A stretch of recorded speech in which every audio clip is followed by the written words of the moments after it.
안녕하십니까. 2026년 FP 성공 전략, FP를 위한 경제 브리핑 진행자 김낙현입니다. 반갑습니다.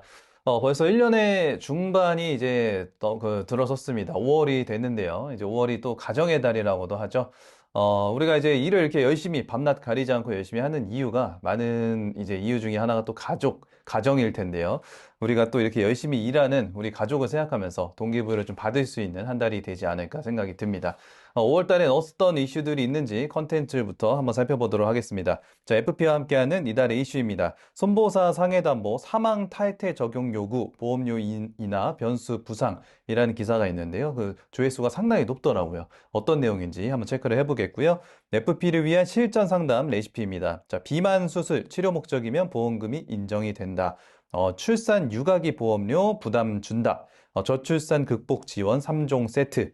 그리고 위험자산 쏠림 현상, 보험, 연금, 위기일까. 자, 이런 내용을 가지고 레시피 세 가지 한번 살펴보도록 하겠습니다. 자, 지표 동향 쭉 한번 살펴볼 거고요. 마지막으로 앵커의 시선, 목적이 이끄는 FP 비즈니스. 자, FP 비즈니스에 대해서 이야기를 좀 나눠보고 마무리하도록 하겠습니다. 자, 첫 번째 시간입니다. FP와 함께하는 이달의 이슈입니다. 자, 손보사 상해 담보 사망 탈퇴 적용 요구, 보험료 인하, 변수 부상, 이런 기사가 있었는데요. 어떤 내용인지, 자, 박종호 금융복지연구소 소장님 모시고 한번 내용 살펴보도록 하겠습니다. 네, 나와 계실까요? 네, 안녕하세요. 네, 안녕하세요. 반갑습니다. 네, 반갑습니다. 네. 저희 손보사 상해담보 사망 탈퇴 적용 요구, 보험료 인하 변수 무상 이렇게 좀 저도 기사를 봤는데 이 사망 탈퇴라는 단어가 좀 생소하기도 하고 이게 좀 무섭기도 하고 해서 저도 이제 클릭을 한번 해봤는데 이 네. 사망 탈퇴라는 단어 설명과 이 기사가 좀 어떤 내용인지 전반적으로 좀 내용 한번 설명 부탁드리겠습니다. 네, 이게 사망 탈퇴라는 게 사실 저도 평소에 이게 쓰는 용어가 아니다 보니까 이게 뭔가 싶어가지고 저도 비슷하게 이제 클릭을 했거든요. 근데 네. 이게 내용을 뭐 기사를 읽어보다 보니까 굉장히 익숙한 내용이더라고요. 아마 설계사분들도 들어보면 다 아는 내용일 텐데요. 네. 이게 이제 뭐냐면은 이제 사망 시에 계약자 적립액, 보통 이제 해약 환급금으로 생각하시면 될 텐데 이거를 이제 돌려주지 않고 대신에 이제 그거를 이제 이 재원을 보험료 인하에 쓰는 그런 식의 이제 특약이라고 보시면 되는데요. 네네. 보통 이제 생보사에서 이걸 많이 활용을 합니다. 왜냐하면 이제 일반 사망률을 반영해서 만드는 거기 때문에 그래서 이걸 이제 가격에 미리 반영해서 한 10에서 이제 30% 정도 이렇게 저렴한 상품으로 만들어서 그동안 생명보험사에서 이제 판매를 해왔거든요. 네. 뭐 예를 들어서 이제 암 진단금 특약을 이제 사망 탈퇴 형태로 가입을 하면은 가입자분이 이제 암 진단을 받기 전에 사망하는 경우들이 있잖아요. 그렇죠. 네. 그러면은 이제 보통 이제 생보사는 뭐 이걸 이제 해약 환급금을 뭐 지급하지 않고 그냥 그대로 계약을 소멸을 시켰습니다. 네, 그러면은 이제 대신에 이제 보험료를 일반 상품보다 조금 이제 저렴하게 해서 이제 판매를 해왔던 건데, 네, 그래서 아마 이렇게 설계사분들 중에 생보 계약 있는 분들 상담하실 때, 뭐 돌아가실 것 같으면 미리 계약을 해지하는 게 좋습니다. 뭐 이런 식으로 뭐 영업에 활용하셨던 분들도 많이 있을 거예요. 네. 근데 이게 이제 중요한 거는 이 사망 탈퇴 특약이라고 하는 게 이게 이제 별도의 이름을 가진 특약으로 존재하는 게 아니라 대부분은 이제 기존에 보장되는 이제 특약 안에 뭐 이런 구조가 이제 숨어 있는 거죠. 그래서 약간 어디를 찾아봐도 이게 사망 탈퇴 특약 뭐 이렇게 해서 이제 단어가 들어가 있는 게 아니라 그냥 사망했을 때 예, 이게 이제 해약 환급금이 그대로 이제 소멸하는 그런 식의 이제 구조의 상품을 사망 탈퇴 특약이라고 생각을 해보시면 될 것 같아요.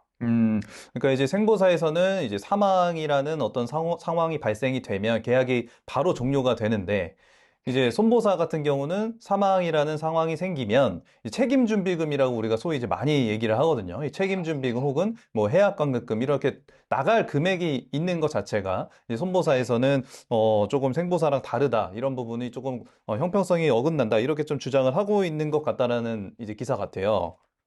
이게 네, 더군다나 이게 더 헷갈리는 게 뭐냐면 생보사 계약 중에서도 같은 뭐 주계약, 뭐 일반 사망이잖아요. 네네, 주계약에 붙은 특약이라도 이게 세부 특약별로 이제 사망 시의 처리 방식이 다를 수 있다는 거예요. 네.